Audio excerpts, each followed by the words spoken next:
Hello, everyone. My name is Julie McVeigh, and this is Unordinary Made Ordinary, where we talk about extraordinary experiences of everyday people. And today we are talking with Ella Sheiman. Welcome, Ella. Hi, everybody.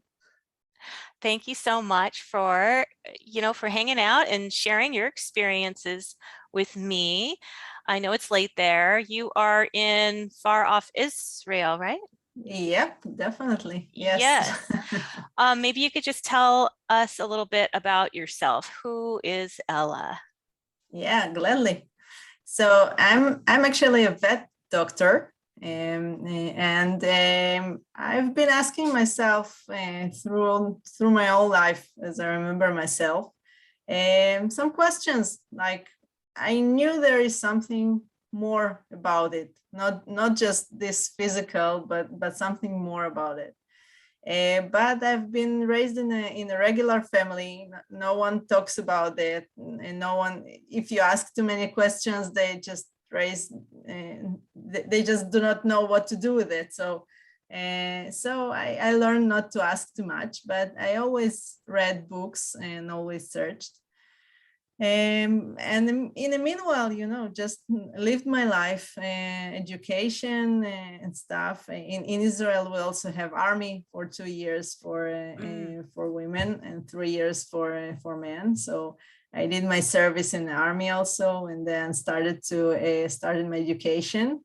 Vet is it's 7 years. It's actually starting here first degree and then going to second degree, and this is actually the vet.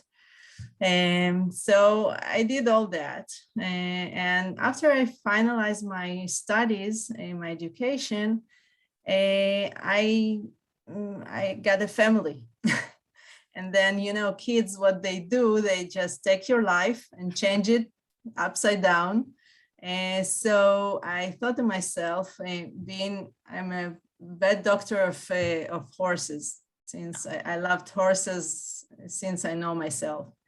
So I am, and in Israel, unfortunately, it's only few horses, and also those horses usually kept by um, not in very safe places where you can go in the midnight if you need to take care of a horse. So Oh, being a mother of two little girls, I decided that I need some job that will be more appropriate for raising the kids, and maybe I will return someday.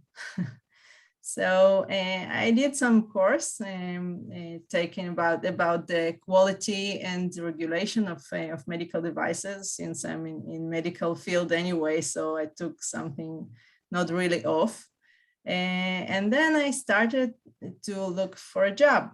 And after like 1 week, I've got an interview in a small startup company making non-invasive medical devices, non-invasive measurement medical devices.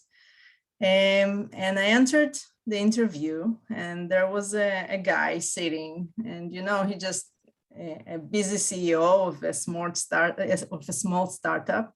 So he's just typing. He just looked at me. Okay, have a seat. And then we started an interview, and he started to ask me questions not relevant at all to anything. Like, he wanted just to have a conversation. That guy was Yosef, and you met him previously. yes. And Yosef since, Segman interviewed yes, him Yosef recently. Segman, yes. And I started to work in his company since 2012. And the rest is history. Like after, I think, 1 or 2 years, we started to talk immediately, like on things beyond physics, because he's a mathematician and I always searched for some explanation. So we started to talk. And then after a few years, he said to me, okay, I wrote some book.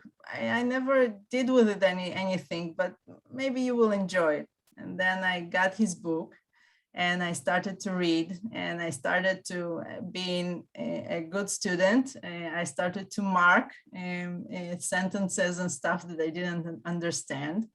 So and started to ask him, and he did like a course only for me, explaining all the things that were unclear to me. And then I said, okay, when I started to read the book, there was his first experience being driving a car and being not taken out, actually, driving a car and being in some other place in the same time. Yeah, So his I said, consciousness cool. split in two different places, still driving, but also part of his Out. consciousness somewhere else. Yeah. Yeah, it's not Chatting part with of, some entities. exactly. It's Yeah. not part of the consciousness. It's like Mm. two consciousnesses at the same time. And I said, cool, that's what I've been searching for my whole life. This is the thing. And I said to him, okay, so how do you do it? And Yeah. he said to me, I don't know, it's just an adverse event for me. I never searched for going out of my body. I just wanted some answers to my questions. Right. Yeah, so he's a spontaneous. So I said, okay, you must teach me how to do that. And he just started, okay, you need to meditate for 20 minutes at least without thinking, without moving. And I did it for. Let me just stop you for 1 second. So this is 2 years you were working with him and having conversations, metaphysical kinds of conversations, but he had not brought this up before, that he had spontaneously been brought out of his body. Yeah. He Only left. after I read his book, I said, okay, you have here.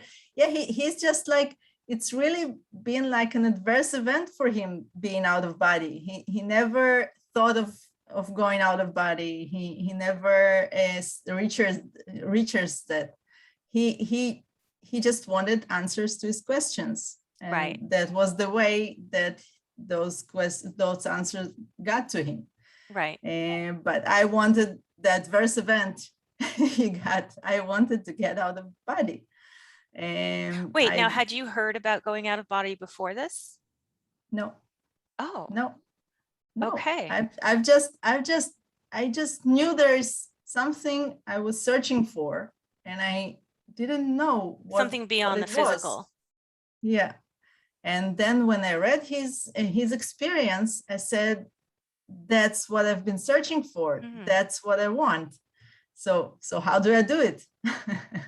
And he said, you just go out. I don't know. You go to sleep and you go out.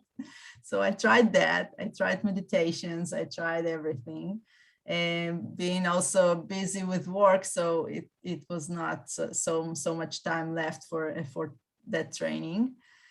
But then, and we continued to talk about that. It's been several years. I think it's been until 2019 that we both get. Yosef was kind of kicked out of the company that he established, and I'm being someone who does not want to work with people who doing such thing. I just left the company also. Did they push him out of the company because of these reasons? No. Oh, no, okay. Because of money.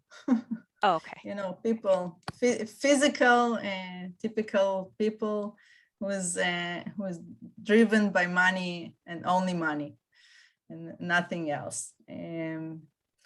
So I told Yosef, okay, you have a lot of information, so we need to start teaching it. You need to give it to people, because there are many people outside there that want to know that, but you're just keeping it to yourself.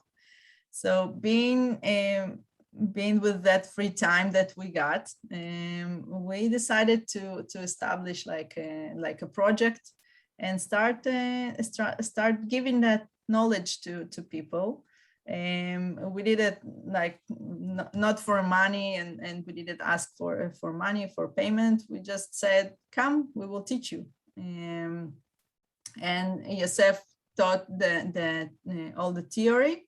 And I just, since I did some courses also through that time, through those years that we've been talking about that, like channeling and regression and stuff like that. So I just did some, so he would start with the theory, and then I would do some exercise, like some of channeling, some of regressions, shamanic journey, stuff like that.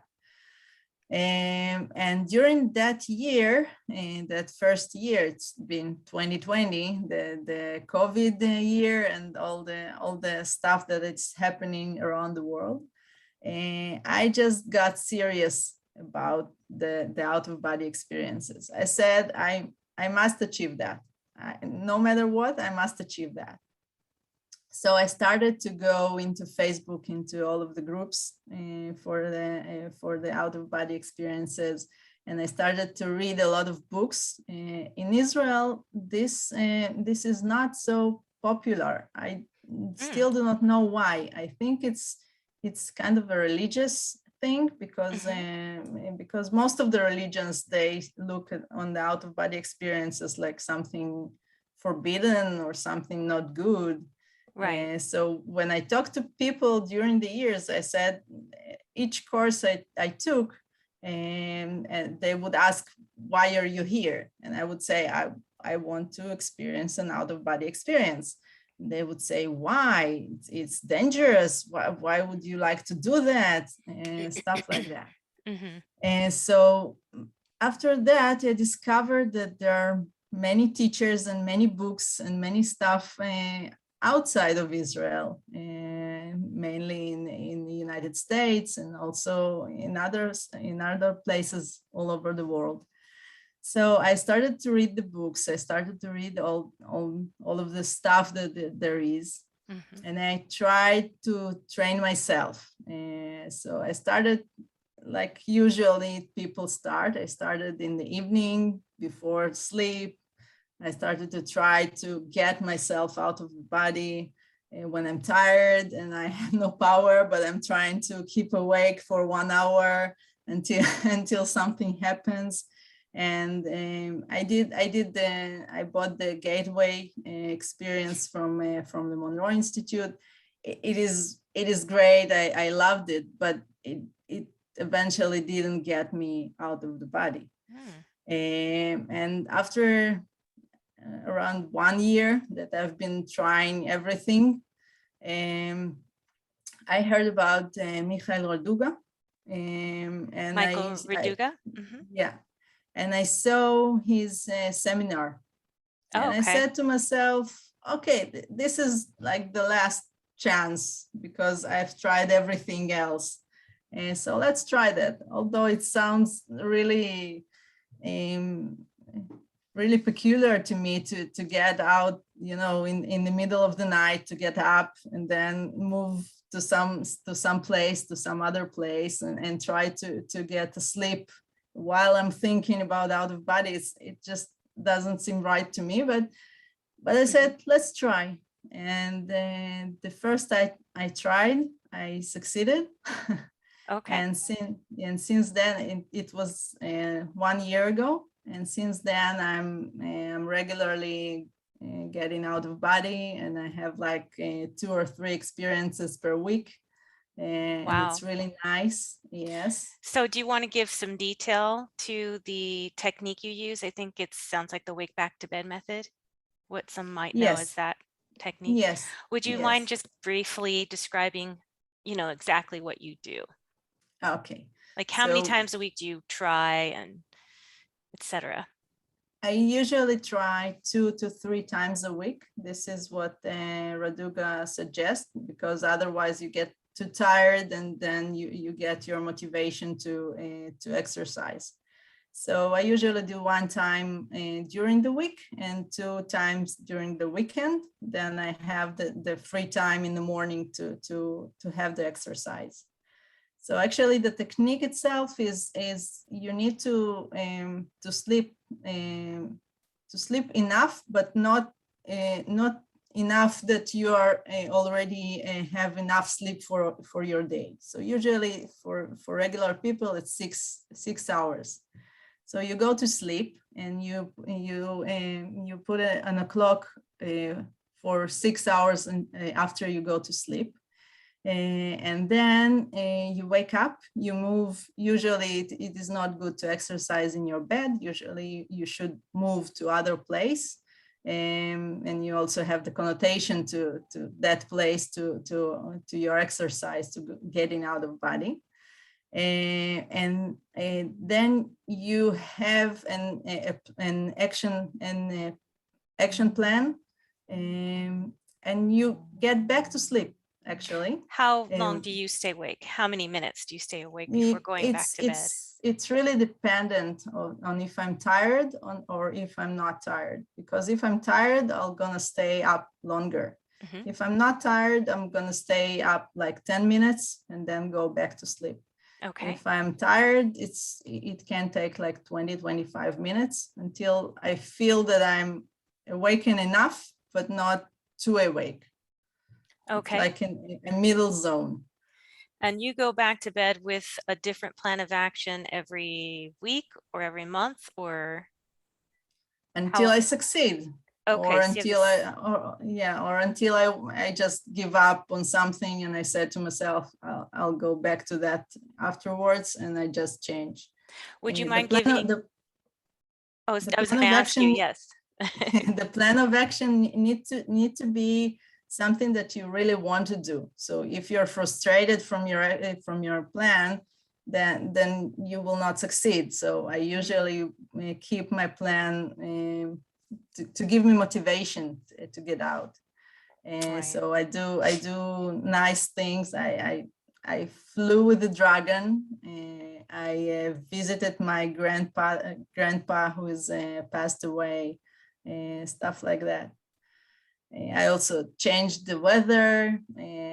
I had some plant that I just tried to create out of nothing. I don't know, stuff like that.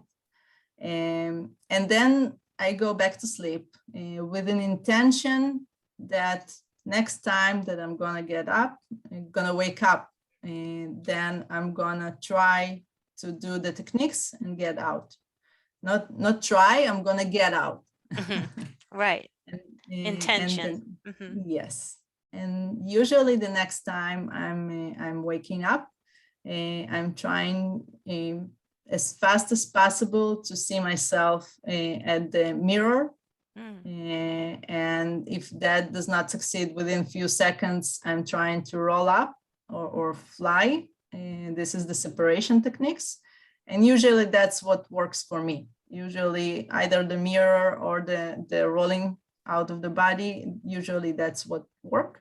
In a few cases that didn't succeed, I also did some techniques that Raduga is talking about, is like shaking your hand, trying to see your hand in front of your eyes, or swimming, trying to see yourself swimming, or touching everything around your room. And usually those techniques works. Sometimes it doesn't work. If I'm preoccupied with work or stuff that preoccupying my thoughts, that sometimes does not work. But I have a pretty much good success percentage. And how, so I'm familiar with Michael Raduga's techniques. That really helped me as well. And same with me. I do the swimming, rubbing the hands together, and clapping and rubbing, and the swimming. And I also do the rolling, the roll one back and forth. And that helps. I don't know, I imagine it to the point where it starts to feel like it. So, and the same, so do you have the intention to go to the mirror every single time you exit? Oh, Yeah, interesting. Okay. it's actually helps. It's like something that I started because that's what Raduga taught in his seminar. Uh-huh. But it helps. It's just something that I do not need to concentrate on or to think about. It's just like Automatic now. for now it's automatic. Yeah, it's just Hmm. like I wake up and I automatically think about the mirror. So Do it's you something. always have one other intention or two after the mirror? That depends. I usually try to have 2 to 3 even. Mm, If it's something long, and like I'm trying to get telepathic communication with entities. hmm. So I know it takes time. So I'm saying to myself, okay, I'll try to eat and then I'll go and speak with someone. And, Okay. and that's my plan. If I want to do small things, that I try to have several, because then I do not want to start thinking there, what do I want to do now? Because that's usually bring you back to your body. So Right. I, So do you have something to eat? So I know one of Michael Raduga's suggestions are look in the mirror and then go grab something to eat. Do you do both of those every time? no, No, only just the the mirror mirror. all the time. Yeah, Okay. but I do enjoy eating there. So I do eat a lot there. What are some of your experiences with eating? What has it been like to taste? Like, what does it taste like and feel like? Well, I love chocolate. So I usually try to have some chocolate cake or stuff like that. Uh-huh. But it's not always what I imagine to be. Like sometimes I want a chocolate cake, but I have a vanilla cake or some other cake, or I have a fruit or whatever I find in my fridge. Just like I'm going to my kitchen, I open the fridge, and whatever I find there, I'm trying to taste. And the taste is really realistic. I also I'm chewing and I'm enjoying the physical sensation of chewing and Hmm. swallowing. So sometimes the swallowing is easy. Sometimes the swallowing is, I feel like I'm trying to swallow with my physical body, and because it is Interesting. paralyzed, and it's a bit not so easy. Interesting. Uh, but but I do like that sensation, so I do use it frequently, the eating part, but not always. Sometimes I skip it. When you get out of bed, you go to your actual mirror in your physical house, or do you create one?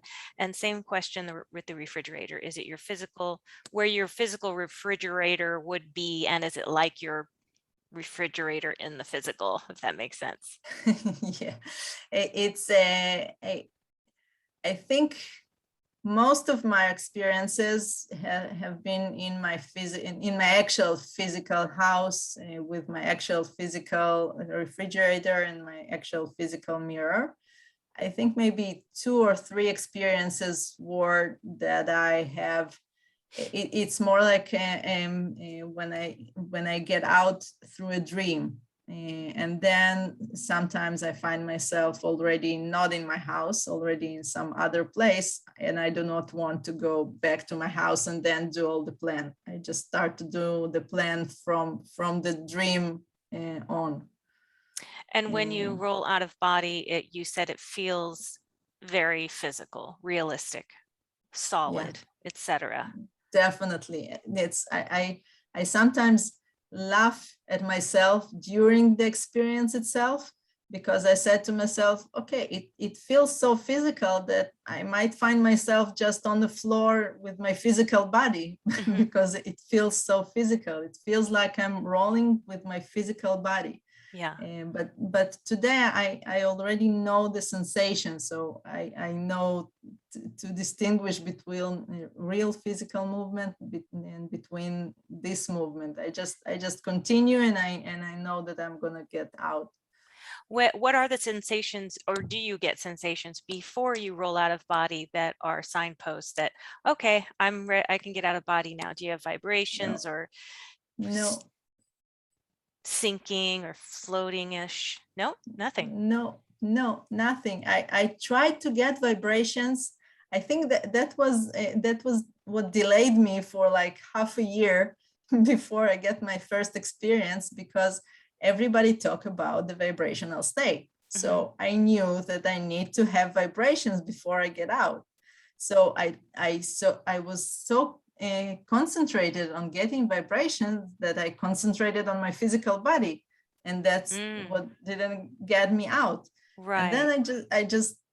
I just said to myself, no matter what, I'm getting out. And also, I think that getting early in the morning when you're relaxed in any way, and you're just waking up and you're not thinking about, okay, I need to have a vibration, or I do not have to have a vibration. That's what helped me. And then I understood that I'm getting out without vibrations. I do not need vibrations in order to experience out of body. And when I teach people to get out of body, I just concentrate on saying to them that leave the vibration aside.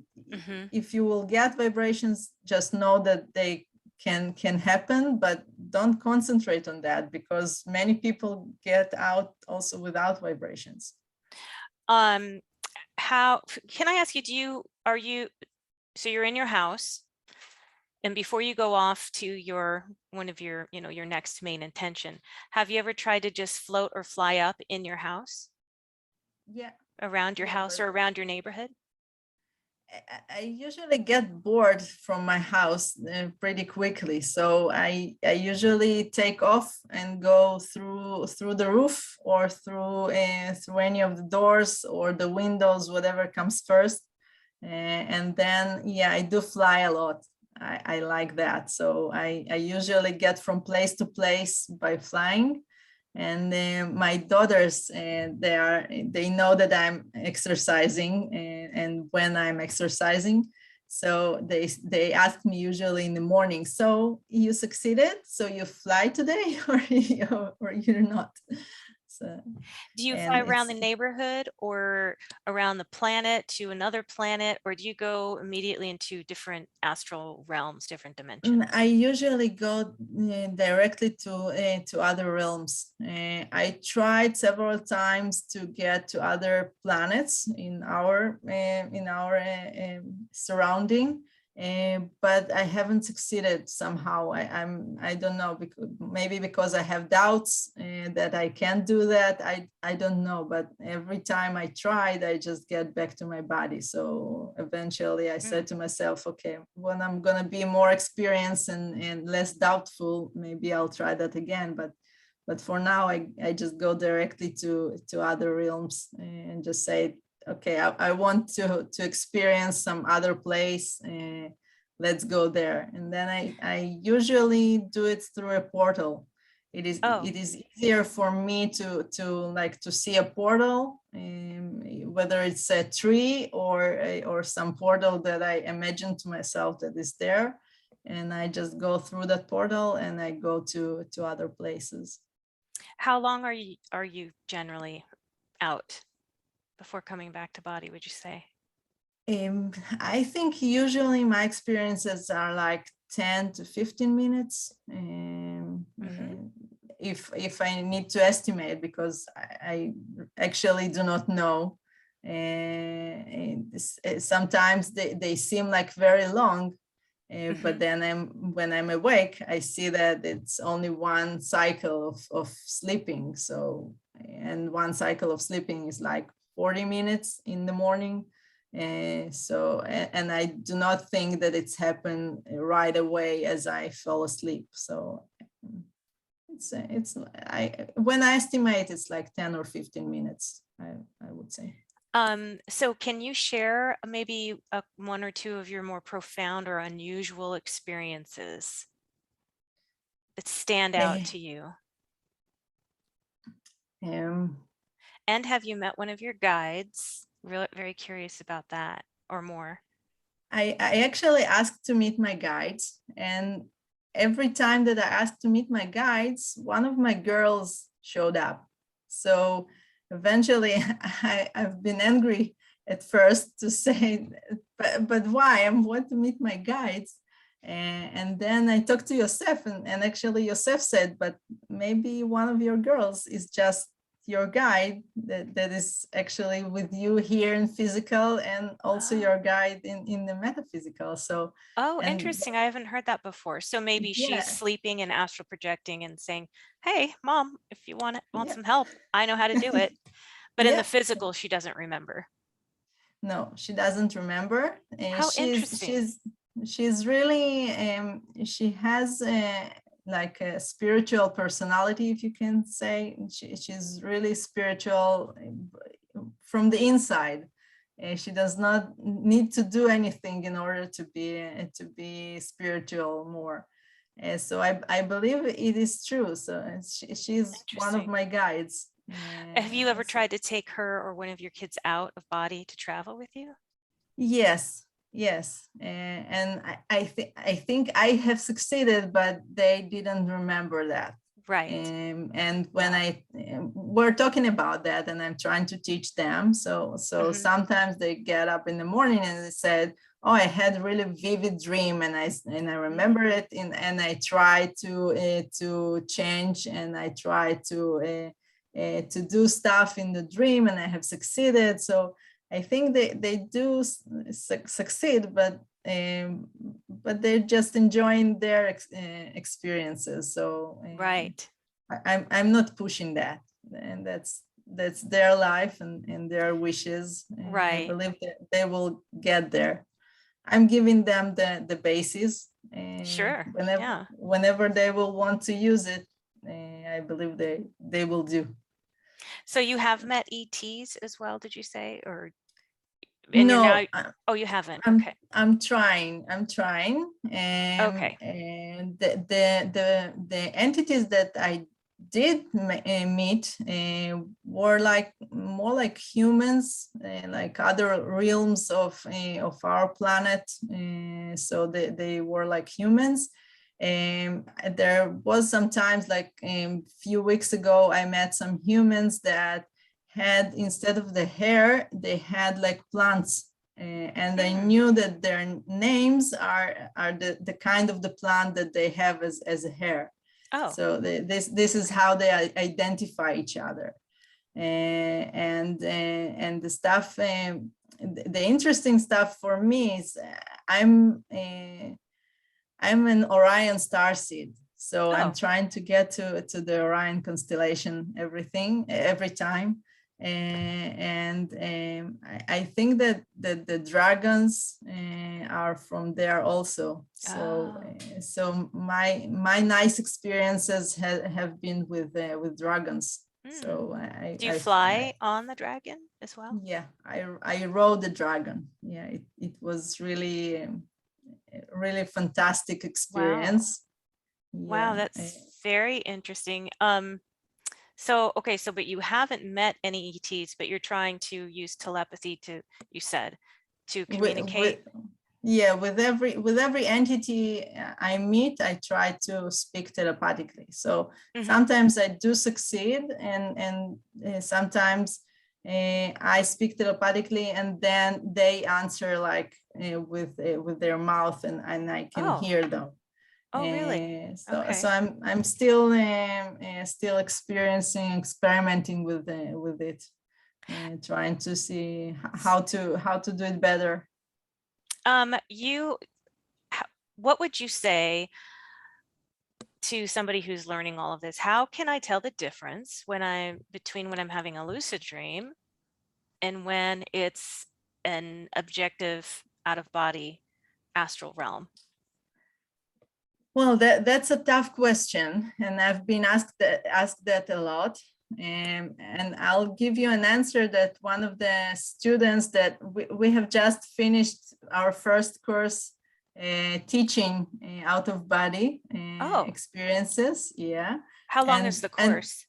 it's 5 weeks, one time a week. We're Okay. meeting in the evening for 3 hours.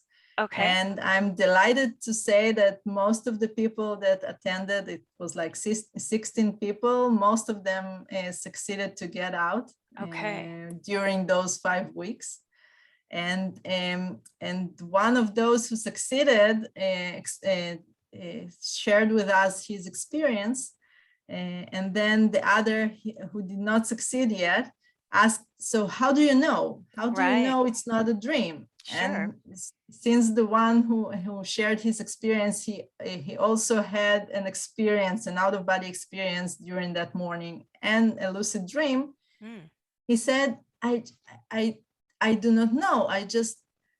It's so clear when you're out there that this is something that feels like real and I can control it and I can do everything like I'm in physical.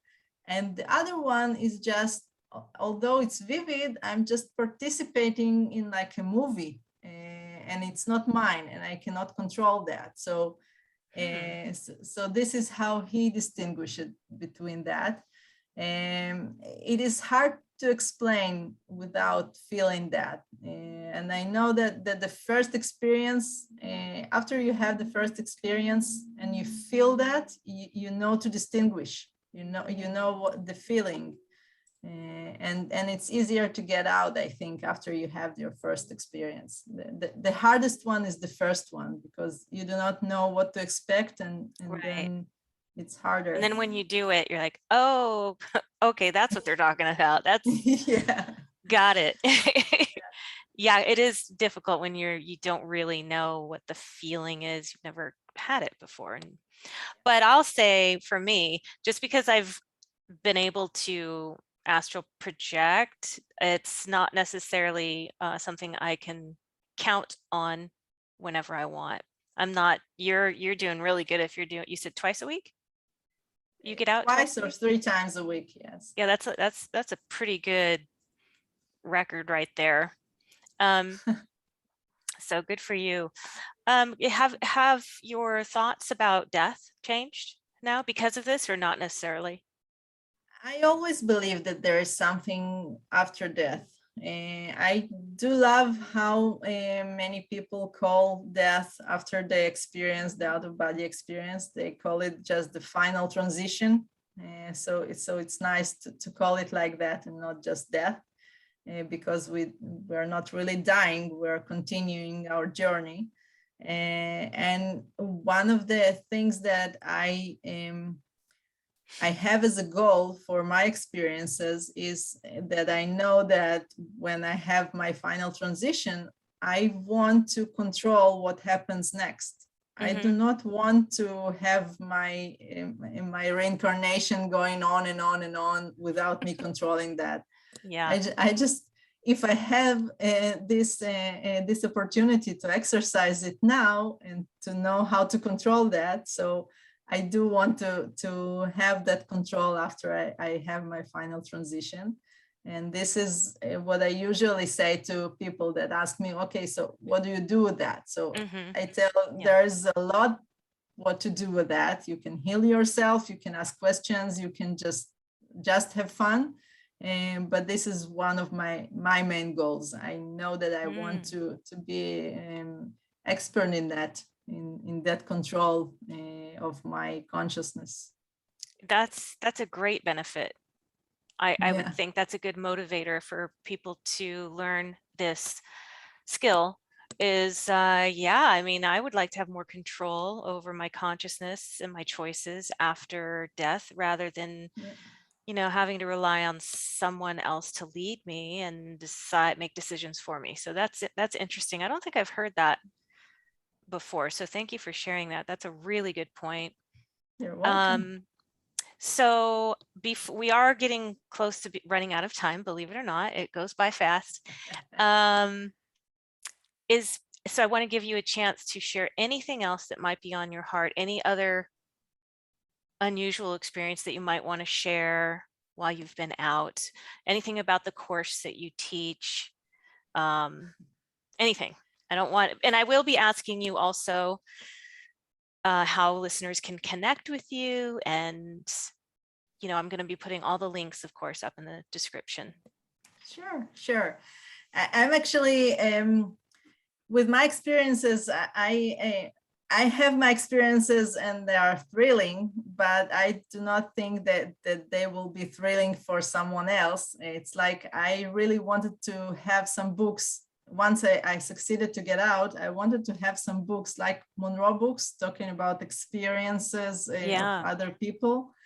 And then I got some books of experiences. And then you read like a user manual. Okay, today I've got, and I ate and I drink water and then I got back. And then I go to some garden and then I go back. And it's like 200 pages of that. Right. So, so, Right. so it's really interesting for the person experiencing that, and I know that because that's really interesting for me. But I do not think someone who is not experiencing that will be interested in hearing that.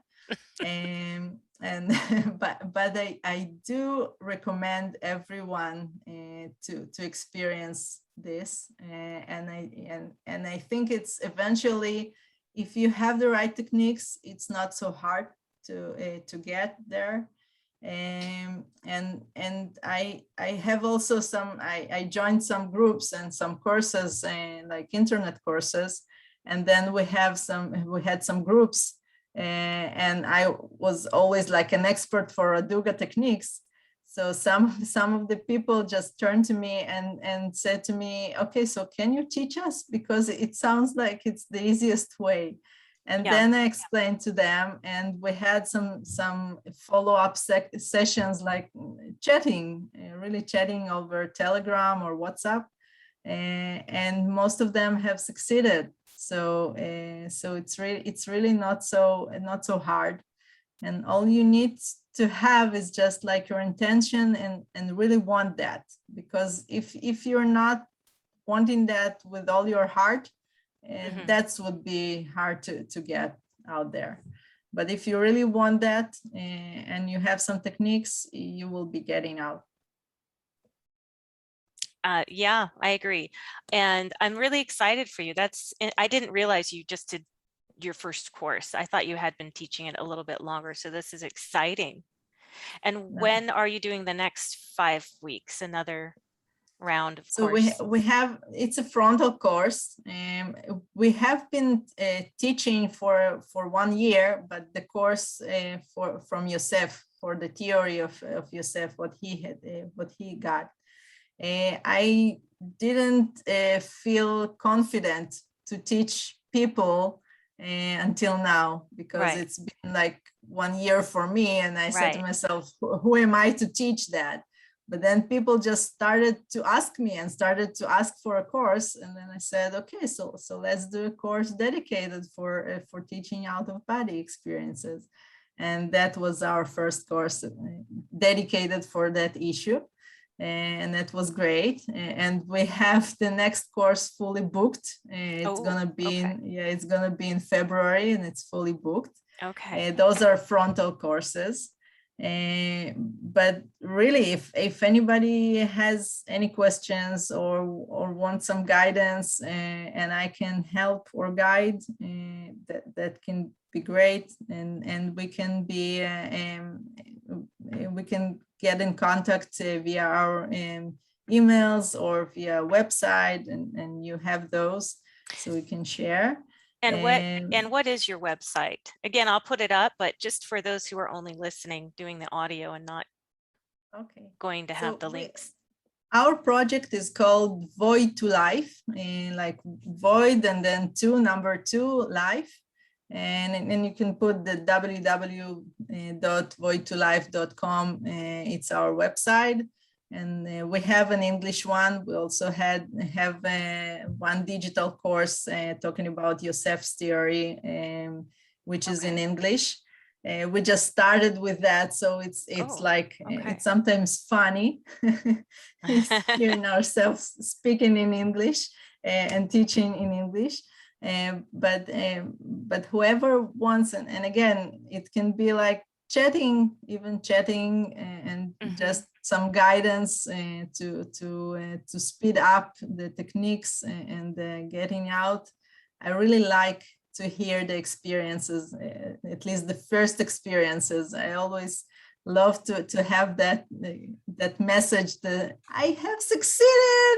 Yes, it's really a I, cool feeling. Yeah. yeah, so it How really get me fun. motivated, Yeah. and I'm really I love doing that. So I'm doing it in my spare time, and also Yosef. So we're doing it really for fun and for getting us and as humanity to our next level, where we can Mm-hmm. we know that the physical body and the physical surrounding is just something that we can have fun with, but it's not necessary. It's not something must have. We're consciousnesses, and we Mm-hmm. are eternal, and we go on forever. So really to have fun with that Mm-hmm. is having some knowledge about how to control that and how to Yeah. get from place to place, and how to communicate, and all of that. And so much to explore out there. Definitely.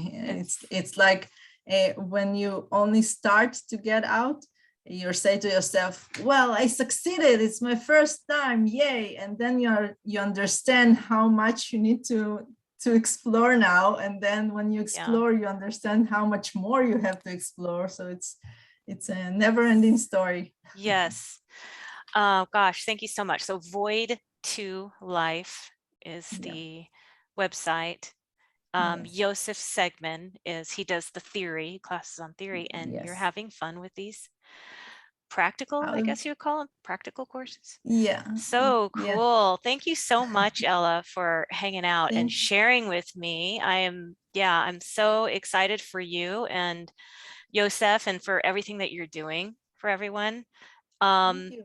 and thank you so much to everyone watching. This has been Julie McVeigh with Unordinary Made Ordinary. And I hope you'll join us next time for another fascinating interview. And if you enjoyed this interview, give it a thumbs up or hit the like or whatever. And then if you like this type of content, of course, please subscribe and hit the bell icon for YouTubers so you're alerted to future videos. And I hope you're having a fantastic day or evening wherever you are on the planet or off the planet. And we will see you next time. Bye. Bye bye.